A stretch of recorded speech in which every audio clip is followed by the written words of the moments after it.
ঢাকা এরশাদকে বিনা দস্তখতে MP করতে পারে।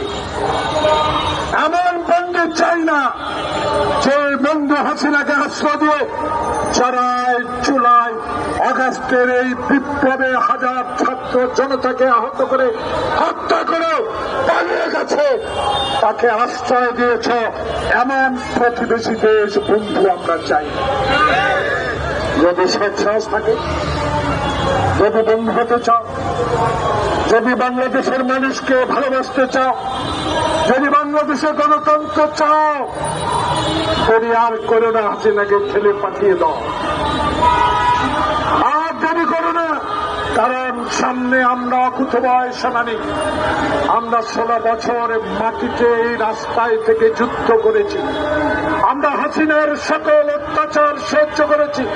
প্রিয় বন্ধুগণ, 16 বছরে 10.5 বছর চলেছিলাম। তাই আমাদেরকে দয়া করে আমার 2001 সালের বন্ধুরা দেশকে আর বিভ্রান্ত দিকে নেবেন না। আসুন, আজকে পত্রিকায় দেখলাম সুন্দর কথা, এমন কথা আমার খুব পছন্দ হয়েছে। কয় নির্বাচন সুষ্ঠু না হলে বাতিল করতে হবে। কথাটা বুঝতে পারছেন? কয় নির্বাচন সুষ্ঠু না হলে বাতিল করতে হবে। আপনার আগে আমরা বলেছি, কারণ এই সুষ্ঠু নির্বাচনের জন্য বিএনপির হাজারো নেতা কর্মী আত্মত্যাগ করেছে একটি নির্বাচনের জন্য। অতএব তাল বাহানা আমরা বুঝি, রাজনৈতিক চালও আমরা বুঝি। বয়স তো কম হয় নাই, যুদ্ধটা 71 সাল থেকে শুরু করেছি। তাই আজকে অনুরোধ জানাবো বাংলাদেশ সরকারকে, পৃথিবীর সবচেয়ে একজন গ্রহণযোগ্য ব্যক্তি আমাদের একটু দূরে বসে আছেন, তার কাছে অনুরোধ জানাবো সোজা পথে চলেন। চলে আসছেন, এখনো চলেন। ডানে বামে কোনো জায়গায় যাওয়া যাবে না। প্রথমার্ধে নির্বাচন দিতেই হবে। তাই জাতীয়তাবাদী উলামা দল অতীতে লড়াই করেছেন, আবার লড়াইয়ের জন্য প্রস্তুত হন। প্রিয় সাংবাদিক বন্ধুগণ, গত পরশু আমি গুলশান অফিসে আমাদের নসুবাইয়ের রাজনৈতিক কার্যালয়ে গিয়েছিলাম। আজ কথাটা আমার বলার প্রয়োজন। জানি না আমার এই কথাটা মিডিয়ার মাধ্যমে আমার নেতা তারেক রহমান সহ যারা 16টি বছর আমাদেরকে শক্তি দিয়ে গেছে, 10,000 মাইল দূরে থেকেছে তারেক রহমান, আপনার পরশুর বক্তব্যে আমার চোখে দিয়ে পানি এসে। আপনি ক্ষমতা চান না, আপনি চান ঐক্য,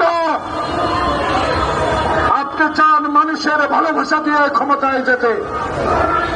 আপনি নির্বিচার একটি নির্বাচন চান। আপনি চান না দলে দলে ভাই ভাই আমরা একটি নমিনেশন নিয়ে ঝগড়া করি।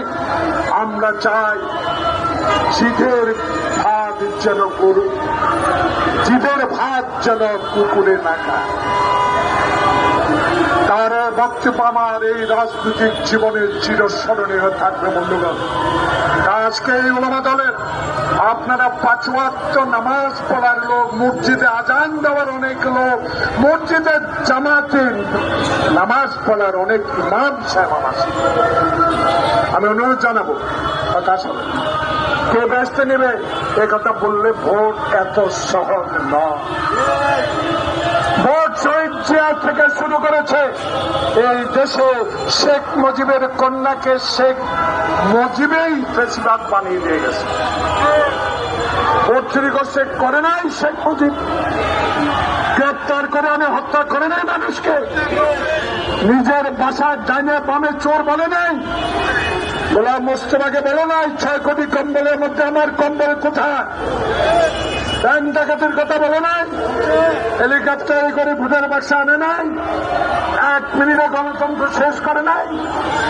সবই তোর শেখ মুজিব সাহেবের মাইয়া। আপনার যা করেছেন, আপনার মেয়ে হাসিনাও তা করে ক্ষমতায় থাকতে চেয়েছে। জনতা এমন শক্তি, আল্লাহর দেওয়া শক্তি, সেই শক্তি দিয়ে আপনি বিতাড়িত হয়েছেন।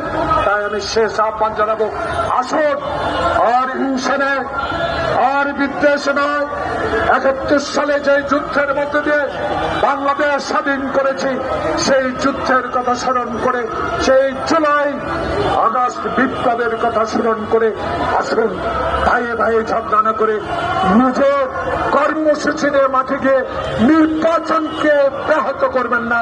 নির্বাচনের প্রস্তুতি নেওয়ার আহ্বান জানিয়ে সবাইকে ধন্যবাদ জানিয়ে, ওলামা দলকে ধন্যবাদ জানিয়ে, আমার নেতৃবৃন্দের নাম উল্লেখ করতে পারি নাই তাদের জন্য দোয়া চেয়ে বক্তব্য শেষ করছি। আল্লাহ হাফেজ।